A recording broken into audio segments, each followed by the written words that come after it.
Welcome back, YouTubers. What I'll be working on today is a chipper shredder with a 10 horsepower Briggs & Stratton engine. Now the problem that's going on with this engine is it's got a separate fuel pump. It's not just gravity fed, and what's happened is the plastic has warped on the fuel pump and I'm getting a constant fuel leak. So the only way to remedy that is to replace the whole fuel pump assembly. Now to start this job, I'm going to remove the air filter cover by removing these two screws here. Now the air filter is going to come off with the cover. Now with a 7/16 socket, you need to remove both nuts here. And you also need to remove this 5/16 bolt over here. And now this whole cover is going to come right off. And here's the carburetor, and there's the fuel pump that we're going to be replacing. Now before we go any further, if you have a fuel valve on your fuel tank, turn it to the off position. The next thing you can do is, if you have a digital camera, is you can take a picture of the way the linkage is installed with the spring there. Now, once you've done that, we're going to need an E6 or E5 E-Torx, and we're going to remove both studs here.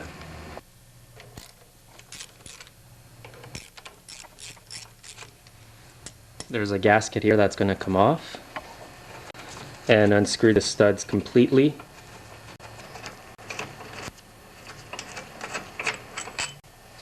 Make sure to grab this gasket here when it comes off.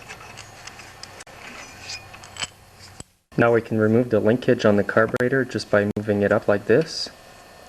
And also the little spring that's in the other little hole here, you can remove it as well.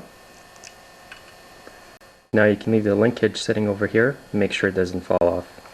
Now you can get the carburetor out of the way, and what you need to do now is to remove the two 5/16 bolts that are holding the pump to the cowling.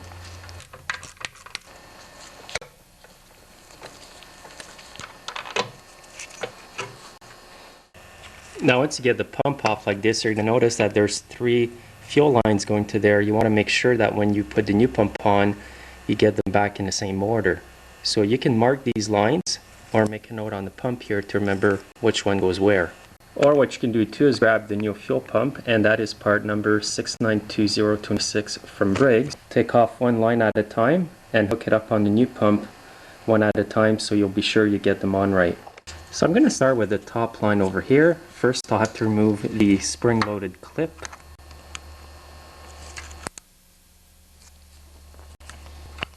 If the line is on there tight, just use a flat screwdriver and pry it out, just like that. Now line up the new pump with the old pump and just hook up the line, so that one will go on the top here. And then just put the clip back on. I've got the bottom line here.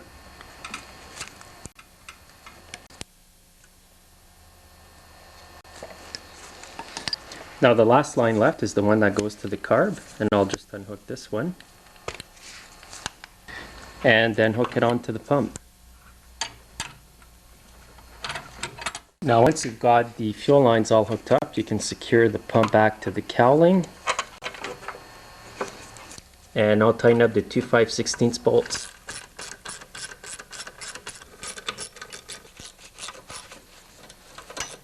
Now you can make sure that the crankcase vent hose goes over the fuel line here, like that. Now you want the carburetor in this position here with the big lever toward the front, and now we're going to rehook the linkage and the spring. So bring the carburetor over here, insert the linkage in the hole with the plastic lining, and rehook the small spring in the hole over here, just like that.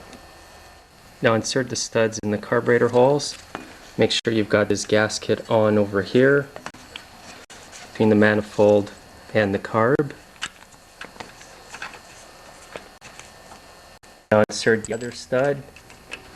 Make sure you've got the gasket nicely lined up.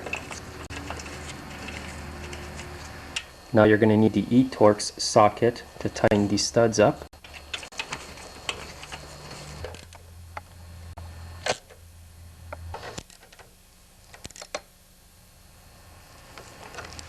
Next, I want to install this gasket back over here. Now we're going to put this cover back on the rear of the carb, and you want the crankcase vent hose here, which has kind of like a grommet over here to clamp into this hole right here. So you're going to want to make sure that it's in there good. Once it's in there, right, you're going to see it over there. It's going to be clamped in. Now you can install the cover back on, line up the holes to the studs on the carb, and now we'll put on the nuts.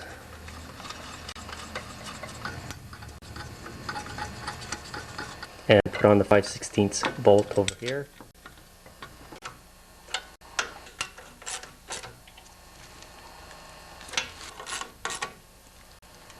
The last thing left to install now is the air filter assembly. You want to put these little lips here into the notches here, just like that. And now just tighten up the 2 screws. So here's the old fuel pump. This is the main reason why I replaced it, because you can see that the plastic is warped. No matter how tight I got the bolts, it was still leaking. And also the plastic's really weak, so eventually the bolts strip. Even if the bolts hadn't been stripped, it was still warped and leaking, so I had to replace it. Now don't forget to turn the fuel valve back on underneath the fuel tank. Also double check all your fuel lines to make sure you have no gas leaks. Now once you've done all that, you're done. Next thing to do is to start it up to make sure she runs good.